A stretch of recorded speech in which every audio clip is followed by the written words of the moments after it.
Hi friends, आप जानते हैं कि आजकल प्राइम मिनिस्टर मोदी अमेरिका के दौरे पर हैं।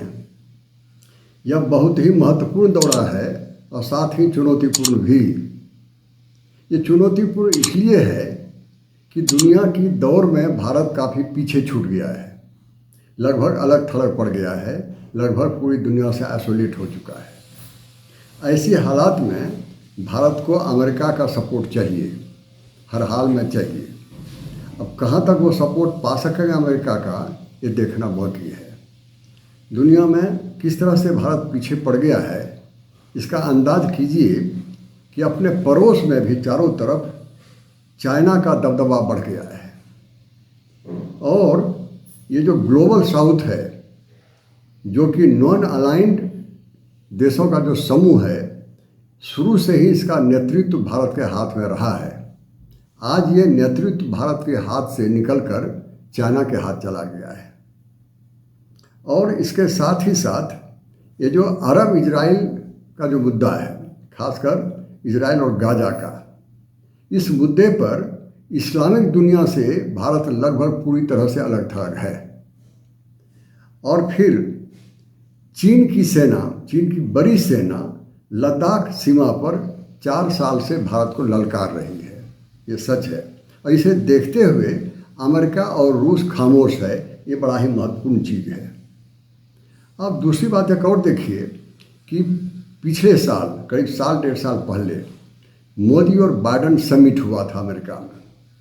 उस समिट में काफ़ी अहम समझौते किए गए थे। इन समझौतों के अनुसार टेक्नोलॉजी और डिफेंस के काफ़ी आइटम भारत को ट्रांसफ़र होना था। ये सारे आइटम ट्रांसफ़र नहीं हो पा रहे हैं।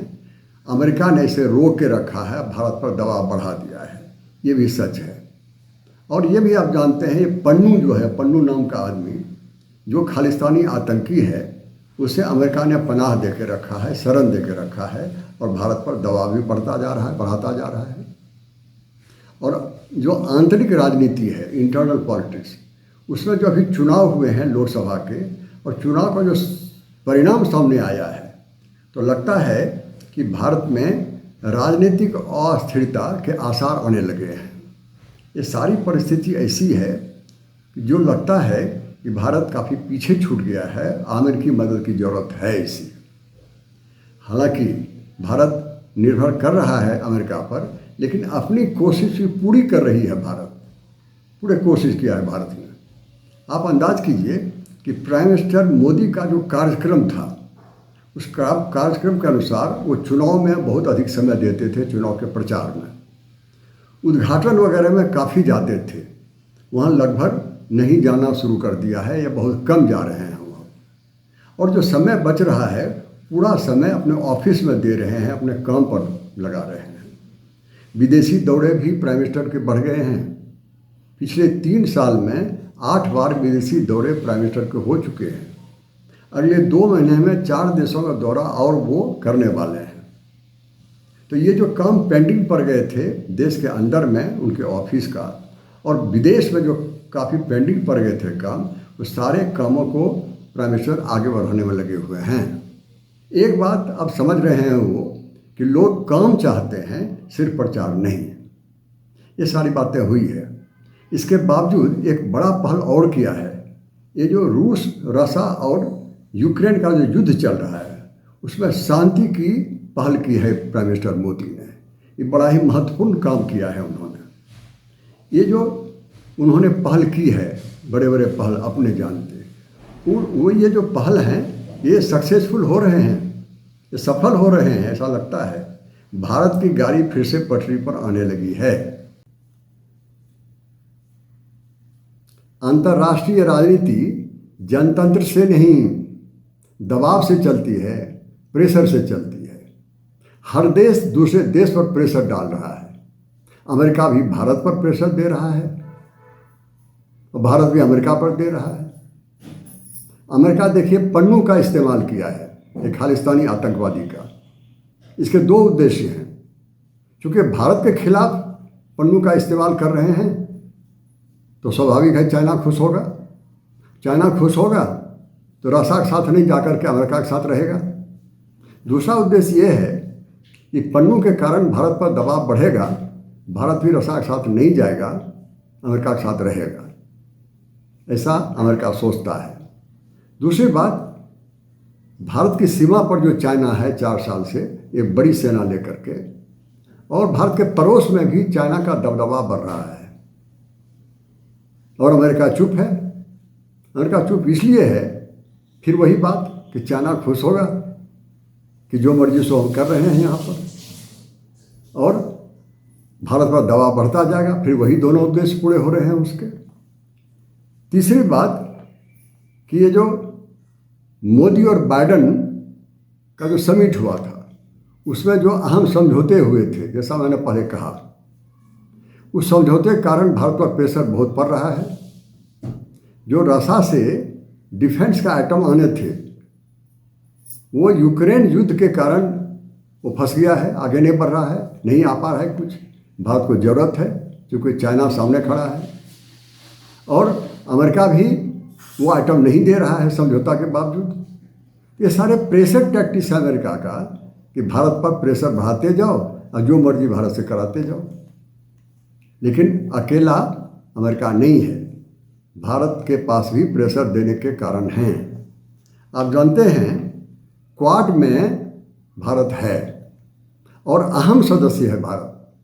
अगर चाइना पर दबाव डालना है क्वाड के मार्फत, तो भारत को साथ रखना ही पड़ेगा अमेरिका को। जो चाहेगा अमेरिका करवा सकता है। इस कारण से ये प्रेशर है अमेरिका पर, क्योंकि भारत क्वाड में है और क्वाड में बड़ा महत्वपूर्ण मेंबर है। दूसरे और कौन है? जापान है, ऑस्ट्रेलिया है। इन दोनों के सामने भारत काफ़ी भारी पड़ता है। और दूसरी बात है कि ये अगर किसी एक चीज़ का सबसे अधिक दबाव पड़ता है अमेरिका पर, तो वह है ब्रिक्स। और ब्रिक्स में भारत एक अहम सदस्य है,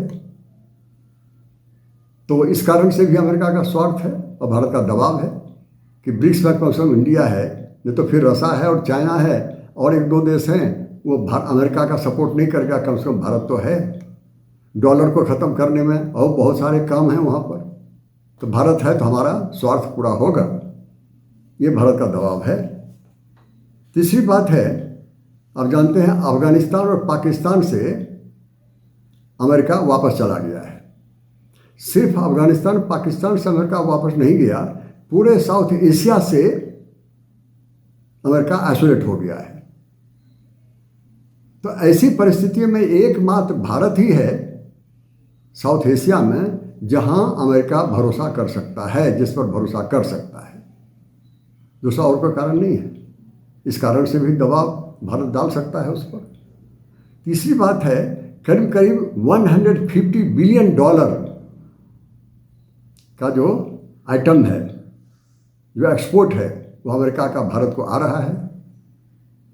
ये बहुत ज़रूरी आइटम है जो भारत का आ रहा है, लेकिन उससे भी अधिक आइटम भारत से उसे जा रहा है। भारत से जो आइटम अमेरिका के पास जा रहा है, एक्सपोर्ट हो रहा है भारत से, वो आइटम इसलिए बहुत ज़रूरत पड़ गई कि चाइना से बहुत सारे सामान नहीं आ रहे हैं। तो भारत एक बड़ा देश है, बहुत सारे जो गुड्स हैं, सामान हैं, भारत में मिल जाता है। इसको इनकार नहीं कर सकता है अमेरिका। एक और बात है कि भारत में जनतंत्र है, अमेरिका में भी जनतंत्र है, और साथ ही साथ जो भारत जनतंत्र वाला देश है वो ग्लोबल बैलेंसिंग पावर है। पूरी दुनिया को बैलेंस कर सकता है दोनों को। रसा के साथ जाएगा तो अमेरिका कमज़ोर पड़ेगा, अमेरिका के साथ जाएगा तो रसा कमज़ोर पड़ेगा। तो भारत बीच में खड़ा है और बैलेंसिंग पावर है, इसलिए भारत को इग्नोर नहीं कर सकता है अमेरिका। और साथ ही साथ एक और बात देख लीजिए, ये जो अमेरिकी लोग हैं, भारतीय लोग जो हैं अमेरिका में, वो करीब करीब 60 लाख हैं, 60 लाख भारतीय वहाँ पर हैं। पूरी जनसंख्या जो अमेरिका की है उसमें 135% भारतीय हैं। जितने भी एथनिक कम्युनिटी हैं उसमें से 135% भारतीय हैं। लेकिन मज़े की बात यह है कि हैं तो 135%, लेकिन पूरे अमेरिका में जितने लोग हैं उसमें से 6% सिर्फ भारत टैक्स दे रहा है। भारत के लोग सिर्फ 1.35% है, लेकिन टैक्स जो दे रहा है वो 6% टैक्स दे रहा है अकेला भारत, और किसी भी दूसरे एथनिक कम्युनिटी से ज़्यादा दे रहा है। इसका अर्थ ये हुआ है कि भारत का जो भारतीय लोगों का जो व्यापार है वो काफ़ी सफल हो रहा है वहाँ पर, और यही बहुत महत्वपूर्ण बात है अमेरिका के लिए कि चाहेगा भारत को साथ रखें, भारतीय लोगों को साथ रखें। यहाँ मैं अंत में दो बात कहना चाहूँगा कि मोदी जो प्राइम मिनिस्टर मोदी जो यूएसए गए हुए हैं, वहाँ वे प्रेसिडेंट बाइडेन से बायलैटरल टॉक करेंगे, द्विपक्षीय अपने अपने देश की बातें। यहाँ बड़ा मौका है प्राइम मिनिस्टर मोदी को दबाव डालने का। दूसरी बात है क्वाड जो है जिसमें भारत सदस्य है, उसका भी वहाँ पर समिट है, वहाँ भी भारत मौजूद रहेगा, और बहुत से बड़े बड़े राजनेता वहाँ पर रहेंगे, उनके साथ भी बायलैटरल टॉक होगा प्राइम मिनिस्टर मोदी का, और हर देश दूसरे पर दबाव डाल के अपना काम बनाएगा। जैसा कि मैंने कहा यही राजनीति है, अंतर्राष्ट्रीय राजनीति आज की।